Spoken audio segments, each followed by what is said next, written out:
Yo, what is good, YouTube? It is your boy Make America Lit, back with another NBA 2K22 video. And in today's video, I'm giving you guys the optimal badge levels for all finishing badges in NBA 2K22. Now, before we jump into this video, I just want to say, just remember that this is my opinion, just based on my time and experience, testing the badges, using the badges, and just playing the game or whatever like that. Also, please don't forget to drop a like on the video, because it does help me gauge if you guys are, enjoying the content or not like that. And the ratings do help, get the video out to a wider audience and stuff like that as well too. So, if you fuck with your boy, drop a like, on the video and whatnot. But let's just jump right into it. Starting out with our first badge on Acrobat. I have the optimal badge levels being silver and Hall of Fame. Now, the reason why I have this optimal level so high is because usually, you get by with a bronze or something like that as far as lower badges, but I feel like Silver Acrobat is really good.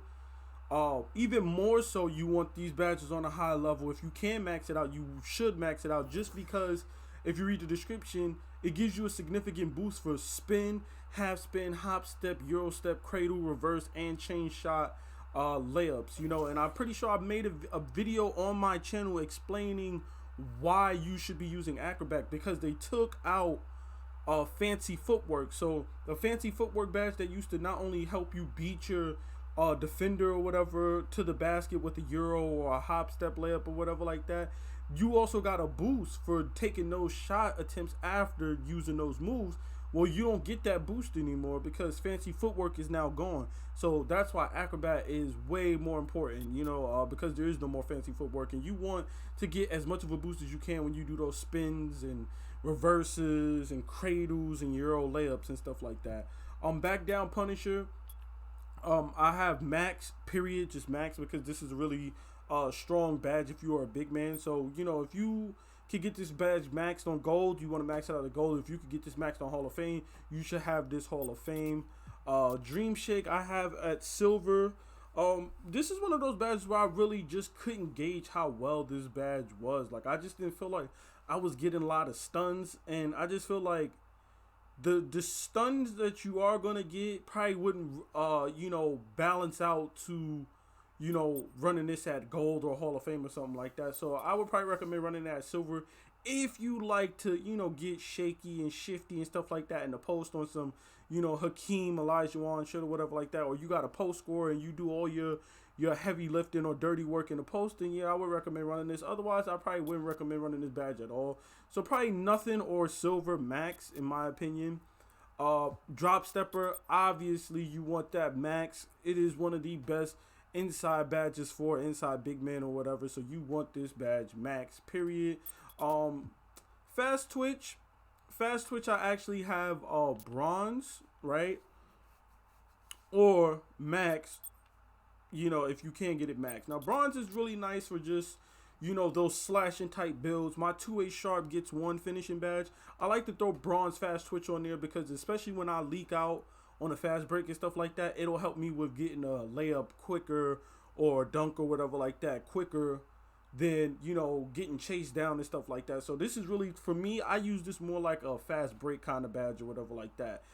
So many times that I've gotten blocked or got my shot put on the fucking backboard because I couldn't put the layup fast enough on a fast break, and somebody got gold chase down artists and they're able to chase me down, hawk me down like fucking 2013 LeBron, you know what I'm saying? So you kind of want this on at least bronze, in my opinion. And if you can max it and you're a big man, max it for sure.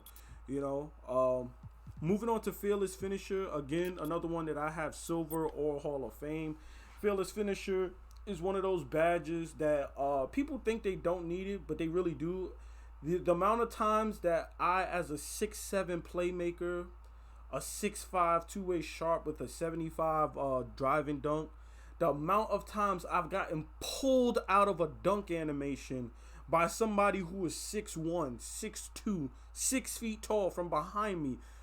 There's a clip on my channel about how they patched the AI and stuff like that. And in that video, you can see clips of me getting pulled out of a dunk by like Chris Paul or Steph Curry, and they're all the way behind me. nowhere close to even taking me out, or nowhere close to blocking me, or anything contesting the dunk at all. And just because they're behind me, it just pulls me out of a dunk animation. So a lot of those layups miss. And the reason why they miss is because people are usually not running fearless finishers. So that's why I have this badge as high as I do. And if you're a slasher, you want this badge maxed out anyway. Or you got slashed in your build, you want this maxed anyway. So I would say silver or max, gold or Hall of Fame if you can get it. Giant Slayer, I have the best level to me is bronze. I played around with it, but the main reason why I like this on bronze is because if you read the description, it actually helps you with not getting blocked. If you read the description, it says reduces the shot percentages for layup attempts when matched against the taller defender. Cool, but it also reduces the possibility of getting blocked. And we know how OP blocks are in this game, so anything that's going to reduce me getting blocked, I'm all for. Grace under pressure, another one of those badges that I have as silver, or Hall of Fame. If you are, obviously finishing, we're doing the finishing badge, so obviously you're going to have Hall of Fame finishing. But obviously, if you don't have Hall of Fame finishing, then I will either go bronze or gold, in my opinion. Really good, powerful badge when it comes to just finishing at the cup or whatever like that. If you're an inside big, this is another one of your bread and butter type badges. Hook specialist, another one of those badges that I have maxed. Especially if you use the meter to shoot, if you're not, if you don't have layup timing and stuff like that off, and you actually have to time your layups and your your hooks and stuff like that. Hook specialist, grace under pressure, these two badges go hand in hand. Nasty work, bro, nasty work. And the best part about it is that hook specialist works on all hook shots. It doesn't function like how it did before with the deep hook or whatever like that, where you got to be shooting the hooks from far away from the basket. You could be shooting the hooks from anywhere, from far by the free throw line. You could be shooting a hook right underneath the basket. It doesn't matter. You're still going to get the boost, and that's going to be tremendous for you as a inside big. Limitless takeoff, another one of those badges that is kind of weird. This is actually the first badge that I have NA for, or not available, or not to use. And here's the thing. People swear by this badge, but the thing is, this badge is only good based on how good your dunking attributes are, in my opinion. If you don't have certain packages available to use, this badge isn't as good as people think it is. Quick drops off one, yes, it does help that dunk package or whatever like that to start off quicker and stuff like that. And it does, when you do get quick drops off one, you might, what animation I'm talking about. I'm not going to put it on the screen here or whatever like that, because I'm lazy. But you know what I'm talking about when I say that animation where you kind of, you do like a jump man kind of jump where your foot goes forward and you spread your legs and you dunk it with two hands. That little jumping across like a gap or whatever type of dunk animation. That dunk package is in quick drops off one, and I've only really seen it get activated while somebody's running limitless takeoff. I've never been able to activate that specific dunk animation while not running limitless takeoff. Every single time I've activated that dunk animation, I had some form of limitless takeoff on, whether it was bronze, silver, or gold. I had some type of limitless takeoff on. Secondly, the other dunk packages, not the LeBron James, the Zach LaVine dunk package with all of those tomahawks, the Clyde Drexler dunk package where you tuck your knees and like kind of just drag and dunk it or whatever with your knees tucked behind you, and the Michael Jordan dunk package, obviously the Jumpman dunk or whatever. These are some of the dunk packages that you want to have because they're going to help you with starting your dunk from further away or earlier, which is going to lead to you getting the more successful dunks and stuff like that. If you can't get majority of those dunk packages, don't even waste your time putting this badge on, in my opinion. This, like I said, this badge is only as good as the dunk package that you can get or whatever like that. Yes, you only need a 65 driving dunk to get quick drops off one. So technically speaking, you could throw this on like a gold and max it out with quick drops off one.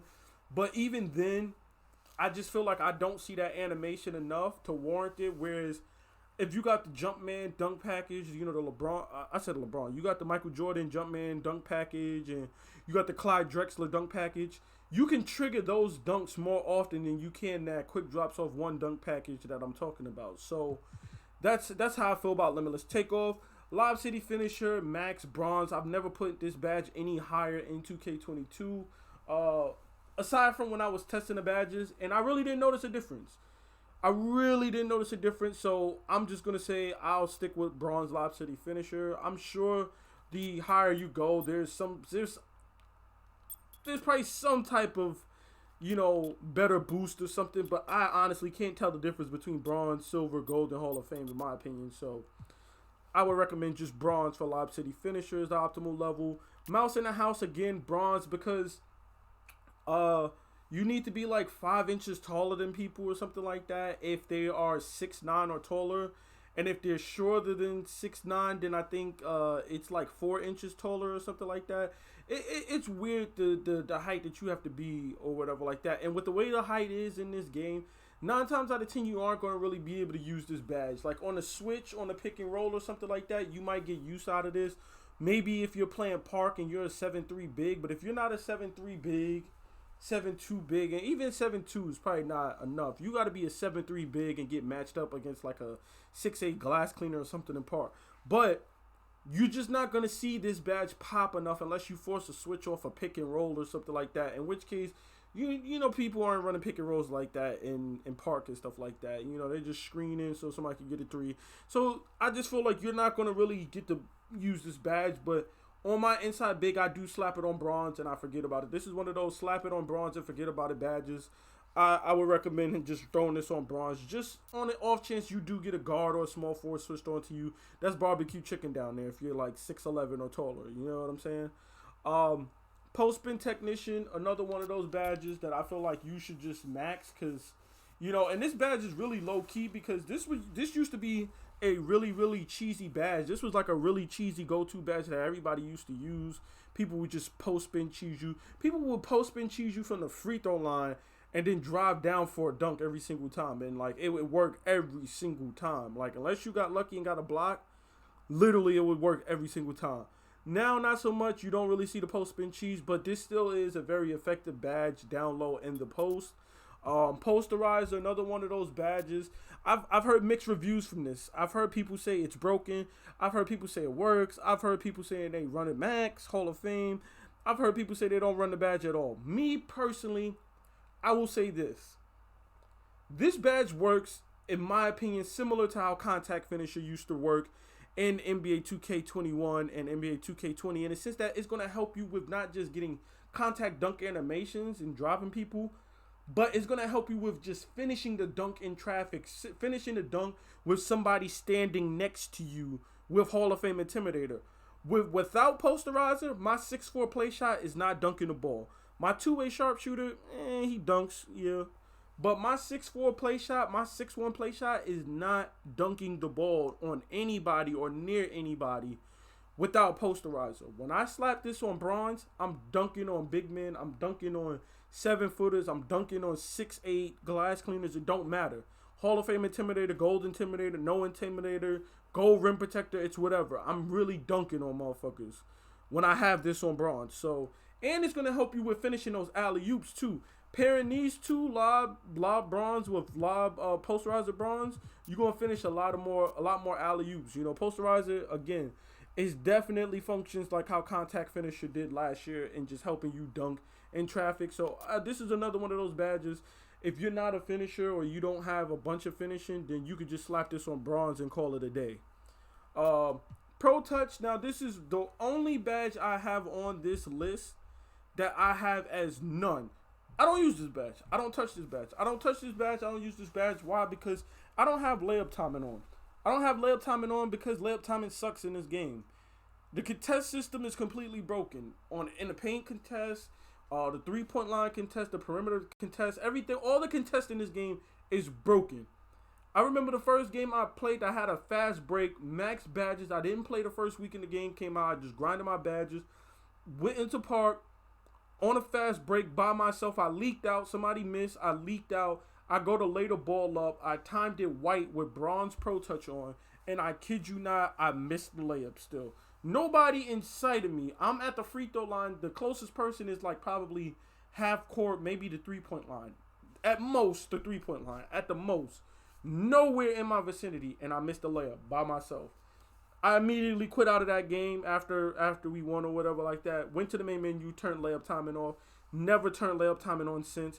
And I understand why everybody doesn't play with layup timing on unless they have like Hall of Fame Pro Touch, and that's because this game is wicked when it comes to using the layup timing or whatever like that.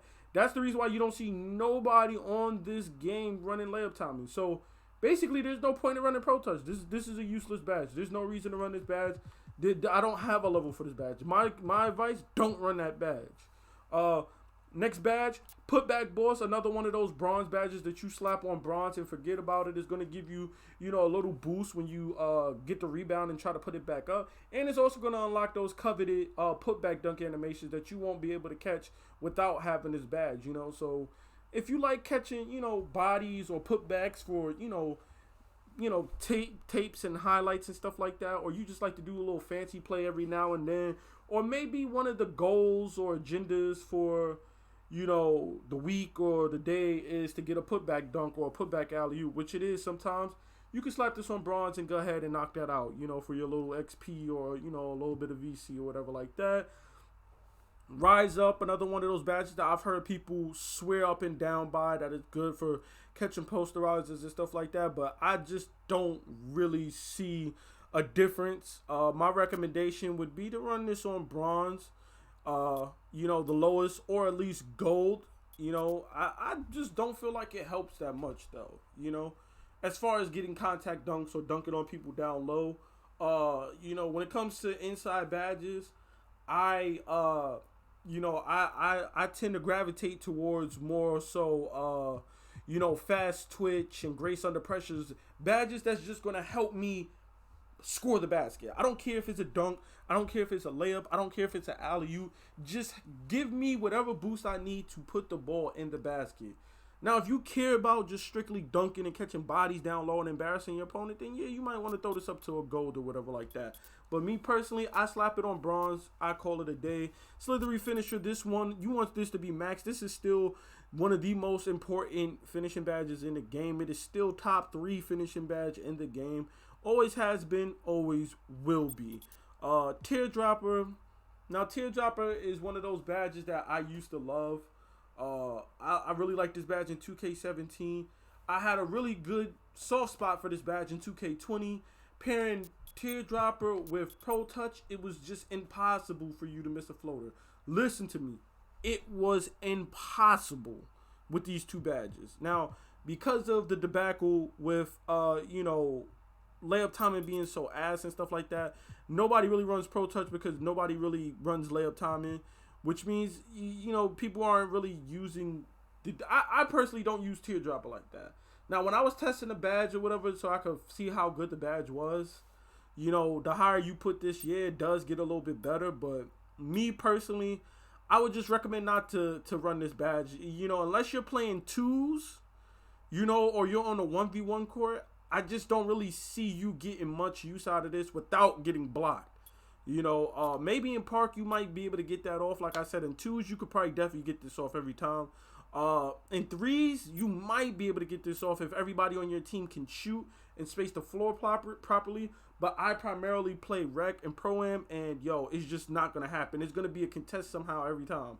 Like, it was very rare, like, unless it was a fast break and I was showboating, it was very rare that I was able to get off a pure, you know, uncontested floater after beating my man. Every time there was somebody there, every time it was like a percentage of contest, like 2%, 7%, 19% or something. So, to me, it's just not worth using, you know. And then finally, unstrippable. Now, I've seen so many people swear by this. I know so many people used to run ball stripper on bronze because the 17% increase you get for just running it at bronze. But I just never had a reason to run this badge, man. I have an inside big. I rim run with him sometimes. I post up with him and stuff like that. And I've never really gotten ripped while trying to go up for a dunk or a layup like that. So personally, I don't run it. But because everybody runs bronze unstrippable, I would recommend you just throw this on bronze, at least another one of those badges that you slap on bronze and call it a day and forget about it.